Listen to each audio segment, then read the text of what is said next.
Hi hello friends, welcome to my channel. Friends, ಇವತ್ತು ವರಮಹಾಲಕ್ಷ್ಮಿಗೆ coin decoration ಮಾಡೋದು ಹೇಗೆ ಅಂತ ಹೇಳಿ ತೋರಿಸ್ಕೊಡ್ತಾ ಇದ್ದೇನೆ. ನೋಡೋಣ ಬನ್ನಿ ಫ್ರೆಂಡ್ಸ್.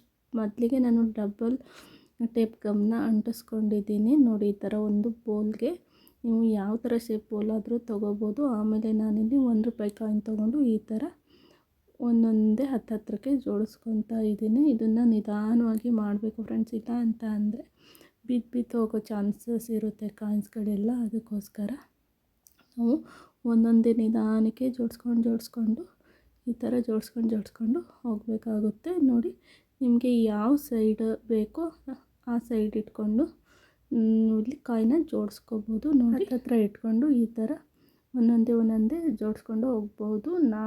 ನಾನಿಲ್ಲಿ ಡಬಲ್ ಟೇಪ್ ಗಮ್ನ ಫುಲ್ಲಾಗಿ ಫಸ್ಟೇ ಅಂಟಿಸ್ಕೊಬಿಟ್ಟಿದ್ದೀನಿ. ಇಲ್ಲ ಒಂದೊಂದಾಗಿಯೇ ಅಂಟಿಸ್ಕೋಬೋದು.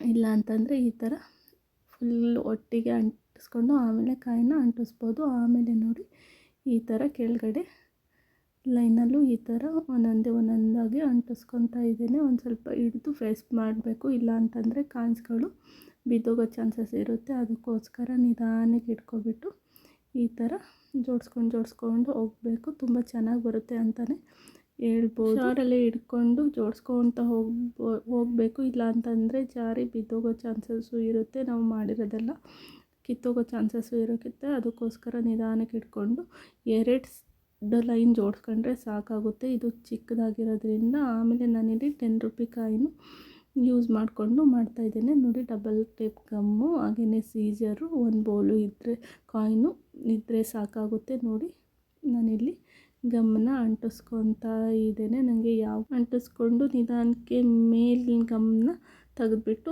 ಆಮೇಲೆ ನಿಧಾನಕ್ಕೆ ಅಂಟಿಸ್ಕೋಬೇಕು.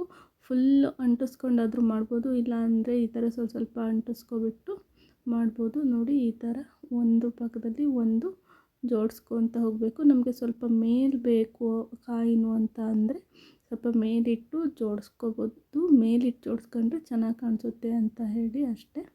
ನೋಡಿ, ಈ ಥರ ಅಂಟಿಸ್ಬಿಟ್ಟು ಅದ್ರ ಮೇಲೆ ಕವರ್ನ ಕಿತ್ತಬೇಕು. ಕಿತ್ತಿ ಒಂದೊಂದಾಗಿ ಕಾಯಿನ ಹತ್ತತ್ರಕ್ಕೆ ಜೋಡಿಸ್ಕೊಂಡು ಹೋದರೆ ಆಯಿತು ಅಷ್ಟೇ. ಇದೇನು ಸಿಂಪಲ್ಲಾಗಿದೆ, ಆರಾಮ್ ಮಾಡ್ಕೋಬೋದು. ಆದರೆ ಕಾಯಿನು ಬಿದ್ದು ಹೋಗೋ ಚಾನ್ಸಸ್ ಇರುತ್ತೆ. ಅದಕ್ಕೋಸ್ಕರ ನಿಧಾನಕ್ಕೆ ನಾವಿಲ್ಲಿ ಮಾಡ್ಕೋಬೇಕಾಗುತ್ತೆ. ನಾನಿಲ್ಲಿ ಸ್ವಲ್ಪ ಗಮ್ ಟೇಪ್ ಅಂಟಿಸ್ಕೊಂಡು ಆಮೇಲೆ ಕಾಯಿನ ಜೋಡಿಸ್ತಾ ಇದ್ದೇನೆ. ಈ ಥರ ನಾವು ಒಂದ್ರ ಹತ್ರ ಒಂದನ್ನು ಜೋಡಿಸ್ಕೋಬೇಕಾಗುತ್ತೆ. ಈ ಥರ ನಾವು ಡೆಕೋರೇಷನ್ನ ಯಾವ ಕಾಯಿನಲ್ಲಿ ಬೇಕಾದರೂ ಮಾಡ್ಬೋದು. ₹2 ಕಾಯಿನಲ್ಲಿ ಮಾಡ್ಬೋದು, ₹20 ಕಾಯಿನಲ್ಲಿ ಮಾಡ್ಬೋದು. ಹಾಗೆಯೇ ನಾನಿಲ್ಲಿ ತೋರಿಸ್ಕೊಡ್ತಾ ಇದ್ದೇನಲ್ಲ, ಹಾಗೆಯೇ ₹10 ಕಾಯಿನಲ್ಲಿ ಮಾಡ್ಬೋದು, ಮತ್ತು ₹1 ಮಾಡ್ಬೋದು, ₹5 ಮಾಡ್ಬೋದು.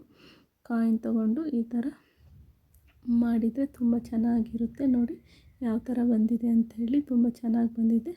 ಆಮೇಲೆ ನಾನಿಲ್ಲಿ ₹5 ಕಾಯಿನ ಯೂಸ್ ಮಾಡ್ತಾಯಿದ್ದೇನೆ. ನೋಡಿ, ಕೆಳಗಡೆನೂ ಅಷ್ಟೇ ಸ್ವಲ್ಪ ಗಮ್ ಟೇಪ್ನ ಅಂಟಿಸ್ಕೊಂಡು ಕಾಯಿನ ಜೋಡಿಸ್ಕೊತಾ ಇದ್ದೀನಿ. ಈ ಥರ ಕಾಯಿನನ್ನು ಜೋಡಿಸ್ಕೊಳ್ಳಿ. ತುಂಬ ಅಂದರೆ ತುಂಬ ಚೆನ್ನಾಗಿರುತ್ತೆ ಅಂತಲೇ ಹೇಳ್ಬೋದು. ಮನೆಯಲ್ಲೇ ನಾವು ಇದನ್ನು ಇಟ್ಟು ಲಕ್ಷ್ಮಿ ಪೂಜೆ ಮಾಡೋದ್ರಿಂದ ತುಂಬ ಚೆನ್ನಾಗಿರುತ್ತೆ ಡೆಕೋರೇಷನ್ಗೆ ಅಂತಲೇ ಹೇಳ್ಬೋದು. ನೋಡಿ, ಈ ಥರ ಒಂದೊಂದೇ ಕಾಯಿನಿಟ್ಟು ಈ ಥರ ಜೋಡಿಸ್ಕೋಬೋದು. ಬೋಲ್ ಆಗಿರೋದ್ರಿಂದ 2 ಲೈನ್ ಬರುತ್ತೆ ಅಷ್ಟೇ. 2 ಲೈನು ಜೋಡಿಸ್ಕೊಂಡ್ರೆ ಆಯಿತು ಅಷ್ಟೇ. ಇದೊಂದು ಸ್ವಲ್ಪ ಹಾಕಿ ಪ್ರೆಸ್ ಮಾಡಬೇಕು. ಇಲ್ಲ ಅಂತಂದರೆ ಬಿದ್ದೋಗೋ ಚಾನ್ಸಸ್ ಇರುತ್ತೆ. ನಿಧಾನಕ್ಕೆ ಹಿಡಿದ್ಬಿಟ್ಟು ಮಾಡಬೇಕಾಗುತ್ತೆ. ಇಲ್ಲ ಅಂತಂದರೆ ಬಿದ್ದೋಗೋ ಚಾನ್ಸಸ್ ಇರುತ್ತೆ. ಅದಕ್ಕೋಸ್ಕರ ಬೋಲೊಳಗೆ ಅಕ್ಕಿ ಹಾಕಿ ಅದ್ರ ಮೇಲೆ ದೇವಿ ವಿಗ್ರಹ ಇಟ್ಟು ನಾವಿಲ್ಲಿ ಪೂಜೆ ಮಾಡ್ಬೋದು.